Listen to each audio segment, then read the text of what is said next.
Alright, today we are riding the Freesky Eurostar Ultra M-410. This is my maiden voyage on this bike. We're going to see how well it does today in many different scenarios. Right now we're going to check the PAS levels on this bike, see what each speed is for each level. Currently PAS 1 is getting about 10 to 12 miles per hour. We're going to go ahead and move up to 2.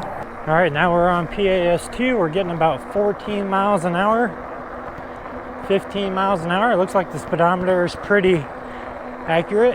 Now on PAS 3, we're getting about 20 miles an hour. PAS 4, we're getting about 26 on GPS. And then PAS 5, which is your max PAS level,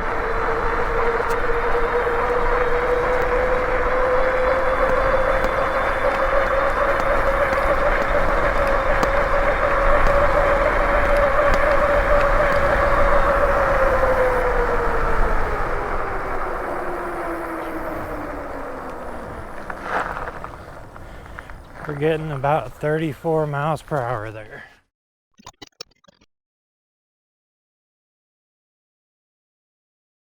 Alright, today we're checking out the Freesky Eurostar M-410, which is a 26 by 4 inch fat tire e-bike with full suspension and a 23 amp hour battery. A pretty good deal on this bike for the price that they have it at right now. I think it's around $1,400. But I really like the design. The graphics are pretty cool looking. I like the swing arm being white back there. That's kind of cool. It's got a lot of really nice graphics. One issue I had with the unboxing process is this used to have a clear sticker over it to protect these graphics. I thought that you were supposed to peel the clear off the battery just by the way it looked. So I went ahead and did that, and there's a whole bunch of adhesive here, so I'm gonna have to remove that. Chances are I'm probably gonna damage these stickers because the adhesive's all down in here as well. So that's a little unfortunate. They might want to work on the process to make this a little bit better. Instead of using vinyl, they should probably paint their stickers on or put a clear coat of paint over the battery shell. I don't know how they do that, but yeah, you can definitely see the adhesive here. At least I can with the naked eye. I don't know if you can see that on camera. But we got a nice 23 amp hour battery here, which is going to get you quite a bit of range on this bike. Now it does have full suspension, so here's the rear suspension. It is a fast A shock on the back.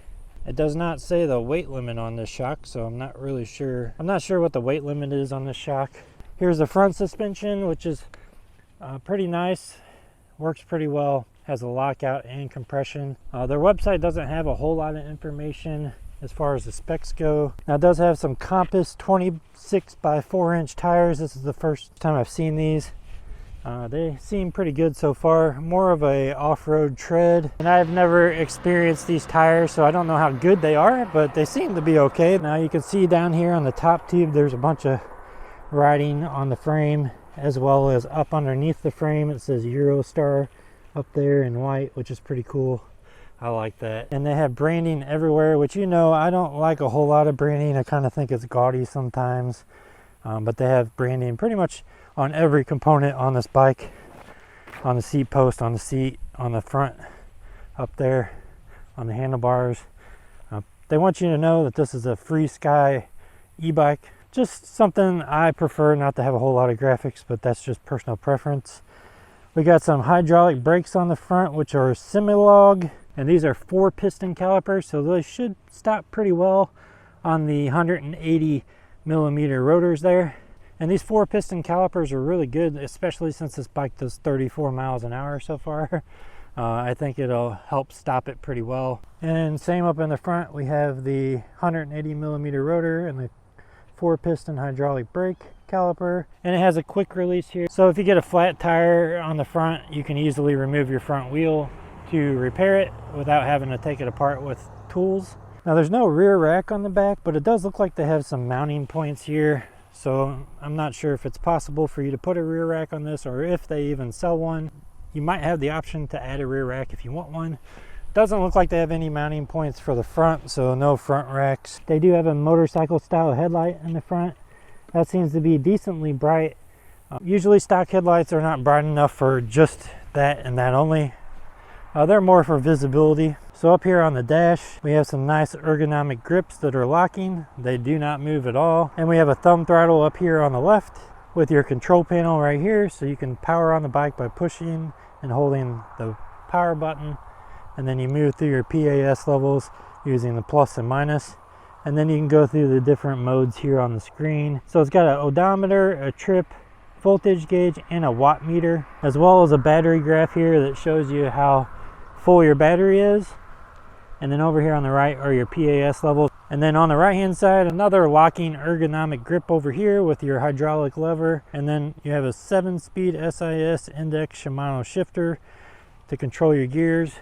Now my first initial impressions on this bike is it is super fast. We hit 34 miles per hour and possibly could have got more if the road didn't end. Pretty fast for a 48 volt e-bike. Now this has a 48 volt 23 amp hour battery and a 1000 watt nominal motor in the back that peaks at about 14 to 1500 watts roughly. Any bike that hits almost 35 miles an hour is going to have a pretty high amperage controller, and this one has a 30 amp controller built into it. And we're going to go out and finish the test, and I'll be back with you and we'll talk more about this bike in the garage.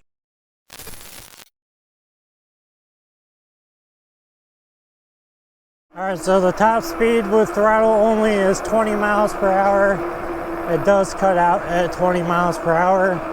I don't believe there's a way to unlock it, so to do the hill climbing test, we're probably going to have to do pedal assist. Now, I don't know if it's the geometry of how I'm sitting, because I'm sitting right over the forks here, but turning is pretty jerky. Not a real smooth turning experience. Now, the brakes work pretty good. We're going to go out here on the hill road and test its hill climbing capabilities. Yeah, the turning experience on this bike, like I said, I don't know if it's because of the way I'm leaning over, but it doesn't feel very safe. It definitely feels jerky. It feels like the bike's bouncing a little bit, like maybe the tires are off balanced. Definitely looks like there's a wobble in the tire a little bit, and I can feel that. To finish the testing, we'll go out and take it to the hill climbing road and see what we can get there. So we're just going to do a hill climbing test on the 6% and 8% grade. On the 6%, we'll try to do just throttle only and see how it does. On the 8%, we'll try to do pedaling and see if that helps at all. Holy shit, what was that? I think it was an otter. Here's the 6% grade right next to the bus stop sign. And we're getting 15 miles per hour with just throttle. That's pretty good. Now we're going to try pedal assist up this hill and see just how much more power we get with pedaling. And here's the 8% grade with pedaling. It's definitely easy to get up these hills with that, because the motor's still going to give you the same amount of power. It just doesn't have a really high top speed. So climbing that hill with pedaling is going to be good. If you're looking for a hill climbing bike though, I would start looking at the 52 volt and 60 volt e-bikes. They're going to give you a little bit better experience if you live in a hilly environment. And this bike does have cruise control, so if you leave the throttle pressed for a certain period of time, like 5 or 6 seconds or so, it'll go into automatic cruise control. But the most you're going to get on cruise control is 20 miles per hour, at least at this point. But I definitely like the styling. I do wish they would remove some of the logos, but you know, that's a brand's choice if they do that or not. I like the subtleness of, you know, like a black and gray versus a black and white as far as logos go. I like the paint scheme, the black and white paint scheme with a little bit of gray here and there. Looks really nice. But we're gonna head back home. I'll give you my final thoughts on this bike, and that'll be a wrap.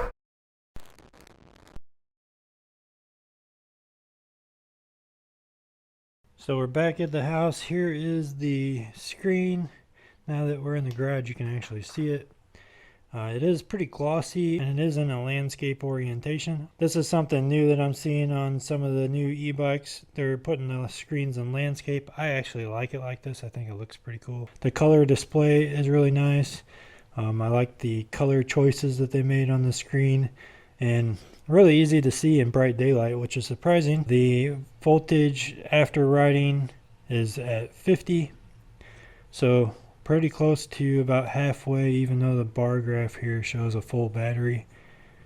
54.6 is full, about 43, 42 is about empty, so we're about halfway there, but the graph on the battery never moved. It's full. We can go through the different menus just by hitting the power button on the remote over here. So if we go down, we can go through the odometer, the trip, how much voltage you have left, and your current. So that's the amount of power. So if we do a freestand, we're only going to get 20 miles per hour with we're only going to get 22 miles per hour with throttle only because of the limit. So most of the wiring is ran through the frame. This is kind of, I don't like to see these, but they're ran very nicely. They are managed pretty well, but most of the wires are exposed on this bike.